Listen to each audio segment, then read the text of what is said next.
Have you ever wondered where the line between a cinematic masterpiece and an ethical scandal lies? For Bernardo Bertolucci, that line was as thin as a stick of butter. This director chose to betray his actress, stripping Maria Schneider of her right to prior knowledge in exchange for a few minutes of raw footage with Marlon Brando. It took over 30 years for the truth to be exposed. Like a wound that never healed, that masterpiece was built upon the humiliation of a young woman. Yet Schneider's tragedy is merely the tip of an iceberg drenched in blood and tears. In reality, classic Hollywood was a series of cruel experiments where actors were wrung dry from eyes bleeding as iron clamps sliced through corneas to clumps of hair, falling out from mental collapse, and feet soaked in blood inside dance shoes. Under the guise of genius, personal boundaries were crushed to achieve absolute rawness. Let's unseal 10 dark production files to see the devastating price paid behind the velvet curtain.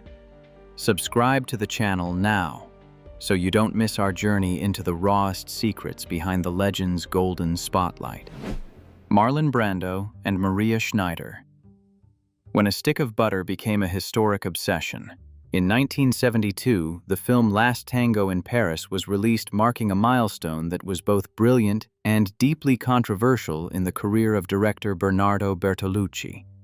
However, behind those highly artistic frames lay a truth that took more than 30 years for those involved to find the courage to confront.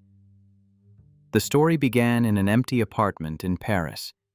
Maria Schneider, a newcomer actress of just 19, was preparing for a sensitive scene with the legendary Marlon Brando. What she did not know was that during breakfast that morning, Brando and Bertolucci had secretly discussed using a stick of butter as an impromptu prop. Their goal: Bertolucci wanted to capture the shock, humiliation, and the most primal reaction of a young woman thrust into an unannounced situation. He didn't want Schneider to act surprised. He wanted her to truly experience it. In a staggering 2007 interview with the Daily Mail, Maria Schneider shared her pain. "I felt humiliated, and to tell you the truth, I felt a little raped by both Marlon and Bertolucci. After the scene, Marlon didn't console me or apologize. Thankfully, there was just one take." She also revealed that the tears seen on film were entirely real, and the event spiraled her into years of substance abuse to escape the reality of what happened. By 2013, a video recording of Bertolucci's admission at the Cinémathèque Française reignited the fires of debate. The late director maintained that he did not regret the artistic choice, but felt human guilt. He admitted to keeping the butter detail a secret because he wanted a petite reaction from a girl, not from an actress. Maria Schneider's case has become a costly lesson in bodily autonomy and consent. While Last Tango in Paris is still ranked among cinematic masterpieces, it raises a haunting question. Does the beauty of cinema have the right to be built upon the trauma and the stripping away of a performer's right to prior knowledge? This truth only gained widespread recognition after the surge of women's rights movements in the film industry, turning the Guy Butter story into a symbol of the collision between directorial power and personal boundaries. Leaving the suffocating Paris apartment and Schneider's real tears behind, we move to a different set, one where fear didn't come from a man, but from thousands of winged creatures under the command of the master of suspense, Alfred Hitchcock. Tippi Hedren and Alfred Hitchcock. A nightmare from real beaks. While Bertolucci used surprise to exploit emotion, Alfred Hitchcock used physical exhaustion to forge the fear of Tippi Hedren in the horror masterpiece, The Birds. 1963. Tippi Hedren entered the role of Melanie Daniels with a promise from Hitchcock that the birds attacking her in the climax would be mechanical models. However, upon arriving on set, the reality was live bird cages filled with ravens, gulls, and sparrows waiting. For 5 grueling days, crew members were ordered to throw live birds at Hedren. Some birds were even tied directly to her clothes with thin nylon threads, so they could not fly away, forcing them to flap and peck at her.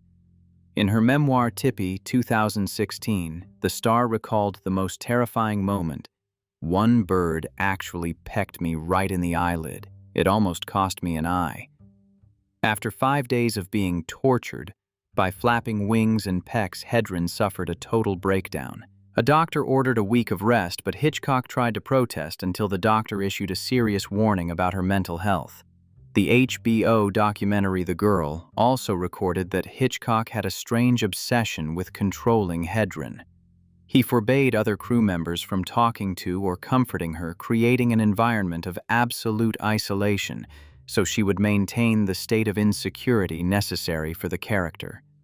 Hitchcock was famous for the quote, "Actors should be treated like cattle," and his treatment of Hedren is the most extreme proof of this mindset. The extreme terror of Melanie Daniels on screen was not the result of superior acting technique, but the survival response of a human being pushed to the point of exhaustion. This is a prime example of how a director's perfectionism transforms into an invasion of personal boundaries. Though it provided classic frames for cinematic history, the legacy it left for Tippi Hedren was a terrifying phobia of birds and a career stifled by the power of an absolute director. But not every collision on set came from the director's pressure. Sometimes it was the actors themselves who took the lead in erasing boundaries to live fully as the character, much like how James Dean transformed himself into a lonely and instinctive entity in Giant. James Dean, when instinct transcends all social norms. James Dean was not just an actor, he was an icon of rebellion. But behind the image of the screen's romantic drifter was a method-acting approach so harsh it left those around him in shock. In his final film, Giant 1956, the boundary between Dean and the character of ranch hand Jet Rink nearly ceased to exist. To prepare for the role of Jet Rink, a lowly man who suddenly becomes a vengeful oil tycoon, James Dean chose to completely isolate himself. On the vast Texas set, he transformed into an entity alien to the entire crew. The most shocking detail confirmed by crew members years later was that James Dean nonchalantly urinated right in front of hundreds of workers and extras while preparing for a scene. When questioned, Dean simply replied that he was feeling too much tension and needed to release it psychologically to find the character's sense of deadlock. For Dean, every moral standard or minimum courtesy of a Hollywood gentleman had to give way to the character's real emotions at that moment. His co-star Carol Baker once shared that Dean frequently ignored her, refused to rehearse lines, and looked at her with eyes full of hatred to maintain the tension between the two characters.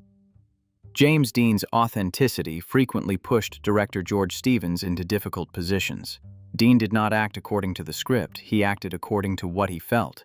In one crucial scene, Dean unilaterally changed his entire demeanor, leaving veteran co-stars like Elizabeth Taylor and Rock Hudson completely disoriented.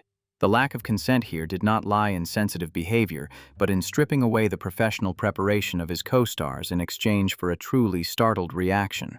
According to the biography, James Dean Tomorrow Never Comes, his behavior was considered a lack of respect for the personal boundaries of his colleagues.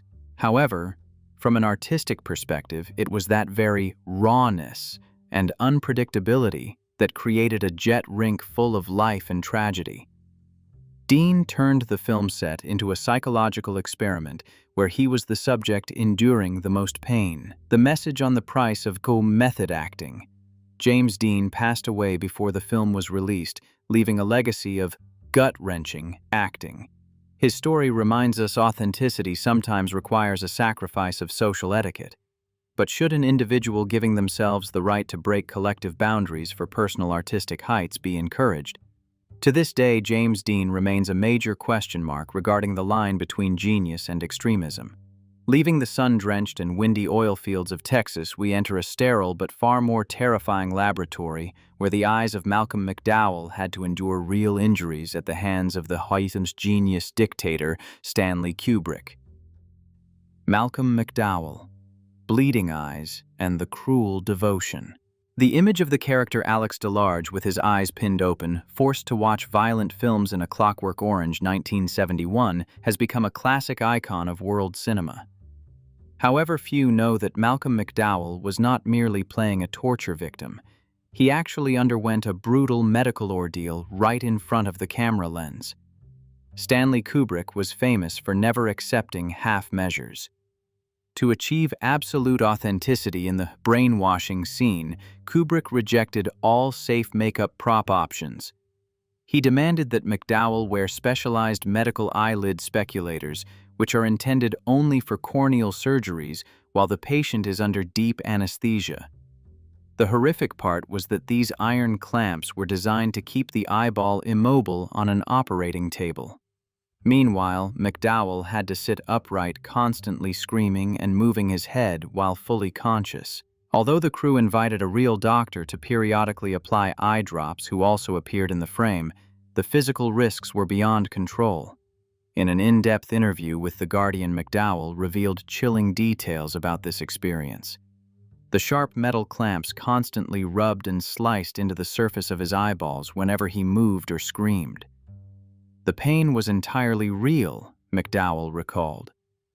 I didn't need to use acting techniques to express despair. I was truly begging them to end the scene because it felt like my eyes were being ripped apart. The consequence of this perfectionism was that McDowell suffered severe corneal abrasions and was left temporarily blind immediately after the scene ended. According to post-production records from Warner Brothers, that wasn't all. In a subsequent scene where his head was submerged in water, he had to hold his breath until he actually fainted from lack of oxygen, and he also suffered cracked ribs due to excessive physical collisions with other actors. The story of Malcolm McDowell's eyes is a steely testament to the collision between directorial power and actor safety. Under the pressure of a giant like Kubrick, the line of consent becomes extremely fragile. Actors often find themselves in a dilemma: either refuse and be labeled unprofessional, or accept sacrificing their own body for the director's vision. A Clockwork Orange stands firm as a masterpiece, but the scars on McDowell's corneas remain a silent reminder of the price of authenticity. Sometimes in the world of those who pursue perfection, the artist's body is seen merely as a tool, a scapegoat to bring legendary films to life. But if Kubrick's harshness toward McDowell lay primarily in physical pain with Shelley Duvall in The Shining, he raised that severity to a new level. A systematic psychological torture to push a woman to the very brink of madness. Shelley Duvall, 127. Takes and the Price of True Madness. In the history of cinema, few roles have exhausted an artist's strength as thoroughly as the character of Wendy Torrance did to Shelley Duvall in The Shining, 1980. If audiences shudder at the panic of the poor wife in the Overlook Hotel, it is because behind the lens, Shelley Duvall was not acting. She was truly living through a nightmare that lasted throughout 13 grueling months of filming. The most haunting detail is the scene where Wendy holds a baseball bat backing up the stairs to defend herself against her crazed husband. Stanley Kubrick, a director famous for a strictness that bordered on cruelty, demanded that Duvall perform this scene 127 times. This is a world record, but behind it lay a horrific psychological tactic. Kubrick wanted Duvall to reach a state of absolute exhaustion, where fear was no longer a performance technique, but a survival reflex. To achieve this authenticity, Kubrick ordered the entire crew to isolate Duvall. He forbade anyone from comforting, talking to, or showing sympathy for her. Furthermore, Kubrick frequently berated her in front of everyone, mocking her acting ability and accusing her of wasting his time. This profound loneliness and immense pressure pushed Duvall into a state of extreme stress. In later interviews with The Hollywood Reporter and the documentary about the filmmaking process by Kubrick's daughter Vivian, the naked truth was exposed. Shelley Duvall revealed that she cried so much that her body became severely dehydrated and her hair began to fall out in large clumps due to stress. Her swollen eyes and gaunt face on screen were entirely the result of enduring mental torment for over a dozen hours every day.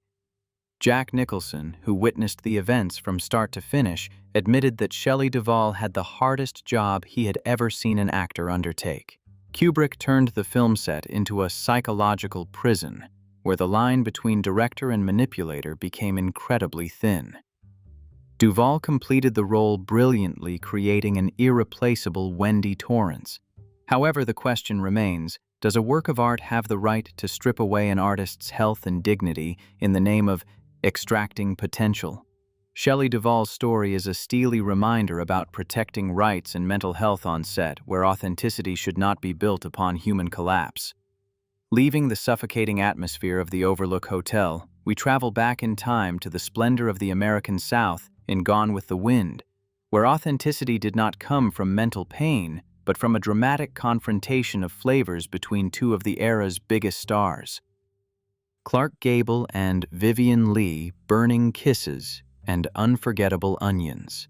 While Shelley Duvall was a victim of a director's harshness, Vivien Leigh faced a completely different type of challenge from her own elegant co-star, Clark Gable.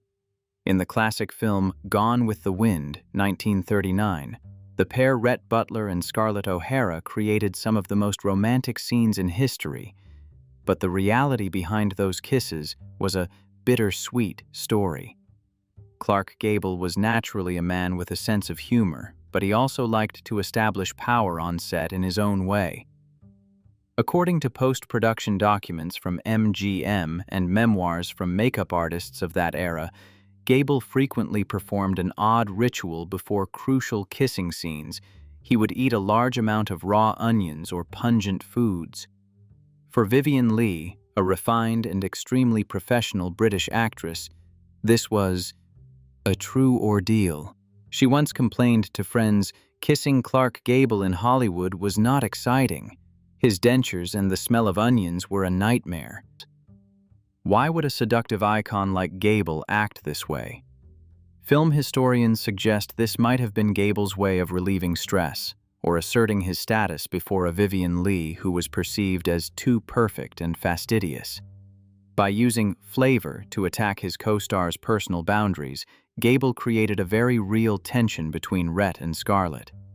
The furrowed brows, the slight avoidance, or Scarlett's face simultaneously passionate and slightly repulsed were sometimes not entirely acting, but real reactions to Gable's pungent breath. The biography. Vivien Leigh. A biography records that Leigh's professionalism helped her overcome it all to create immortal scenes. However, this incident also reveals another side of classic Hollywood, a place where on-screen intimacy was sometimes used as a power play or a way to test a colleague's patience. Although Gable's actions were more teasing than malicious, they still touch upon the issues of consent and personal boundaries in sensitive scenes. It reminds us that even in the most beautiful kisses on screen, authenticity sometimes comes from very ordinary and unromantic elements. However, not every physical collision was as humorous as Gable's onion kisses. Entering the 1970s, Jack Nicholson raised co-star interaction to a more aggressive level, where a sudden slap became the fuse for Faye Dunaway's emotional explosion in Chinatown. Jack Nicholson and Faye Dunaway. The slap that broke script boundaries. The set of Chinatown 1974, under the direction of Roman Polanski, was already famous as a pressure cooker of big personalities. Here, Jack Nicholson, famous for his loose acting style, and Faye Dunaway, an extremely perfectionist actress, created one of the most explosive moments in cinematic history. But behind the authenticity of that scene was a secret agreement known only to the two men on set. In the pivotal interrogation scene, the character Evelyn Mulray Dunaway must reveal panic and collapse under the rapid-fire questions of Detective Jake Gittes Nicholson. After many takes failed to achieve the desired heat, Polanski and Nicholson had a brief exchange. The result was that in the next take, instead of a feigned movement or a technical slap, Jack Nicholson delivered a real slap with great force to Faye Dunaway's face. This sudden and painful slap left Dunaway stunned. The The shock, the trembling face, and the immediate angry reaction on screen were entirely real. She had not been warned about this action. The raw authenticity of the shot left the entire crew breathless, and it was the only footage Polanski kept for the final cut. According to material from the documentary Easy Rider's Raging Bulls, Faye Dunaway was absolutely furious after that scene. To her, this was not artistic creativity, but physical assault and a lack of respect for a co-star. However, director Polanski maintained a neutral stance, even somewhat supportive, arguing that the result justified everything. Nicholson later explained that he did it to help Dunaway break through her own psychological barriers, but the message it left remains deeply unsettling. Does a male actor have the right to physically impact a female co-star without consent, just to exchange it for a few seconds of brilliance on film? This slap not only left a red mark on Dunaway's face, but also created a deep chasm between the two stars for the remainder of the filming process. This story reminds us of the absolute power of the lead actor and director in 1970s Hollywood. Improvisation is sometimes worshipped as an artistic peak, but if it is accompanied by physical coercion, the line between creativity and abuse becomes incredibly thin. Chinatown remains a monument, but Nicholson's slap will forever be a question mark regarding consent in cinema. While Nicholson's slap happened in an instant at the set of Whatever Happened to Baby Jane, the collision between two legends, Joan Crawford and Bette Davis, was a prolonged torture where real-life hatred was transformed into raw ingredients for a classic horror work. Joan Crawford and Bette Davis. When rivalry becomes a physical weapon. No confrontation in Hollywood history has garnered as much press as the deep-seated feud between Joan Crawford and Bette Davis, when they both signed on for Whatever Happened to Baby Jane. 1962, the public knew it would be an explosion, but few expected that both would utilize every second on screen to legitimize personal vendettas from real life. In a scene where the character Jane Davis must kick Blanche Crawford, Bette Davis did not hesitate to use real force. Crawford recounted that she required several stitches on her head after that scene because Davis's kick was too powerful and direct. Instead of apologizing, Davis coldly declared she was just trying to make the scene look as real as possible. Not to be outdone, Joan Crawford waited for her chance for revenge in the segment where Jane must drag Blanche's paralyzed body across the room. Knowing full well that Davis had back problems, Crawford intentionally stuffed lead weights into her pockets and made her body as heavy as possible. The result was that after that authentic dragging scene, Bette Davis suffered a serious back injury so painful she screamed the moment the camera stopped. The book. Bette and Joan, the Divine Feud records that director Robert Aldrich deliberately chose not to intervene in this battle. He realized that the tension, the spiteful glares, and the violent actions the two stars directed at each other were the key to creating the gloomy, suffocating atmosphere of the film. Here, the concept of consent was almost discarded, replaced by a tacit agreement: if I hurt you, must hurt too. This is a rare case where rivalry was pushed to the extreme to serve art. Both were powerful stars, neither was a total victim, but both voluntarily erased personal boundaries to fight it out with the opponent under the guise of their roles. The battle between Crawford and Davis reveals another dark side of classic Hollywood, where personal hatred was exploited to create heat for the media and depth for the film. Although it brought massive commercial success, it also left real physical scars on the two actresses. The 100% truth in that hatred turned Whatever Happened to Baby Jane into a unique film, but also proof that art can sometimes become cruel when the boundary between life and film is completely broken. However, if Crawford and Davis confronted each other with physical strength in another corner of Hollywood, director Otto Preminger used a sharper weapon to control his actors' verbal abuse. He turned Kim Novak into a small, insecure puppet to serve his grim vision. Kim Novak. When verbal violence is the ingredient for art.